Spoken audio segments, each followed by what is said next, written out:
So it's been about a year since I finished the camper, and I thought I'd give you guys a little update video on the modifications I've done along the way. So first of all, on the outside you can see here, I added a windbreak or sidewall to the camper, and it just clips onto the ARB awning, and it's just a simple, something like an 8x10 tarp, maybe a 6x8. It's a 6x8 tarp. Home Depot tarp, something like $10. Provide shelter in the rain and shade in the sun. Now, during the course of the year, during the rainy season, I was getting some water penetration on the corners of the camper. So I built these corner caps. And they're screwed on into the frame, and I'm using a lot of rubber butyl tape under there. So the corners are completely enclosed, rather than how I had it where the trim was just kind of meeting up, and I was relying totally on the butyl rubber with not enough backing pressure. So 6 corners of the camper all capped off, and those are steel, 1/8" steel plate, welded. Another modification I did was to the compressor. And I'm using a cheap MV50 compressor, and I didn't like how long it would take to fill up my tires. They're E-rated tires, taking between 65 and 80 pounds pressure, and I was worried about killing the compressor. So because they're so cheap, I bought a second MV50, and I wired them, or I plumbed them together. So it's kind of tough to see, but 2 MV50s there with a plastic airline connecting both into a T, which has a quick connect air hose there.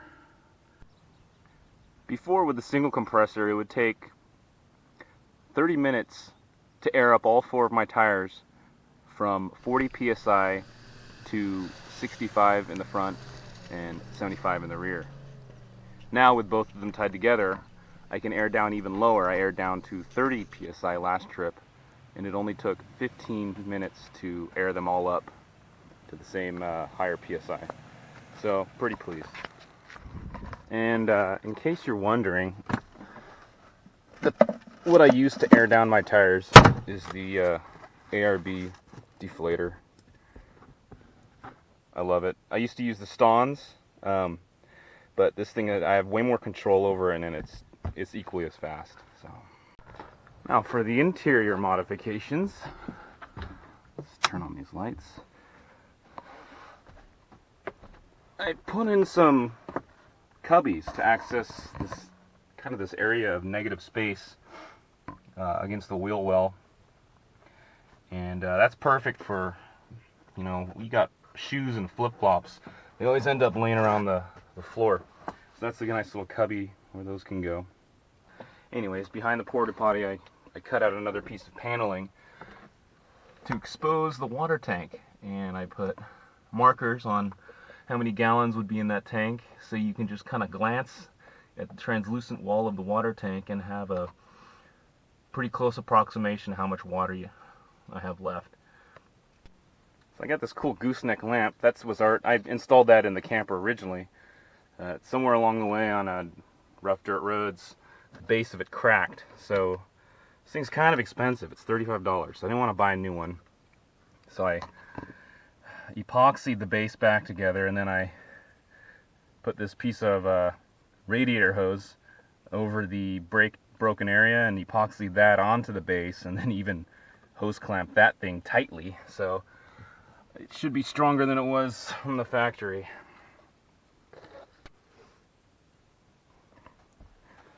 Now, another addition I've added is a 12-volt fan, and this thing's really useful if it's at all hot outside. I can plug it into one of my various outlets. my outlet. And yeah, there you go. Another mod is a gun rack, and I use 2 quick fists, and this thing fits nicely in there. You could put a rifle in there. I know ARs fit, just about any kind of gun fits in there. Right now I have the Savage. It's nice. It's old, it's cheap, whatever. It works great, and the great thing about shotguns is it's a bit of an all-purpose tool. I carry some ammo here of all kinds. Got birdshot, slugs, and buckshot. So whatever I run into. A really useful modification was done to the truck is window tinting on the side driver and passenger. It's a ceramic tint. I think it's made by Rayno, something like that. And it blocks 99% UV and reduces the heat transfer from the sun into the interior. And I added a brake controller. This is a Takancha P3. I had one laying around the shop, so it was really easy to install. I just went on Amazon, found a Takancha plug-and-play wiring harness, and my Dodge Ram is already has a it's hard to see up there, but it already has a plug-in for the for a brake controller, because I plan on towing a friend's boat this summer, and I wanted to get it ready for that. Now, one of the biggest mods I've done to the rig is I built this bumper, and inside the bumper is a winch, and the winch I went with was a Smitty built X20 or X20 12,000 pound winch with synthetic line. That plate comes off and I have access to the clutch, and I can turn on the control box, and I like it because it comes with this wireless controller, and it also offers a wired connection in case your battery dies or something goes wrong, so I like that too. And somewhere along the way I mounted the high lift jack on the roof rack. Simply bolted in through the jack, and I threw a rubber bungee cord around the jack base to keep it from rattling. So other than the winch, I got a lot of recovery gear I carry on trips, and I stow it all in the back seat area because the back seat's really quick to get to.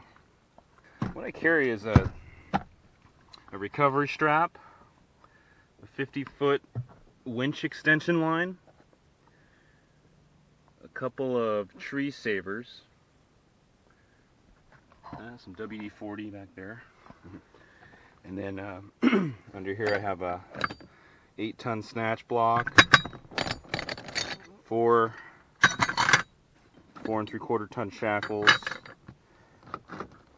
have a high lift attachment for grabbing onto to the wheel, lifting the wheel. I have 20 feet of 3/8 grade 8 chain, some more smaller shackles,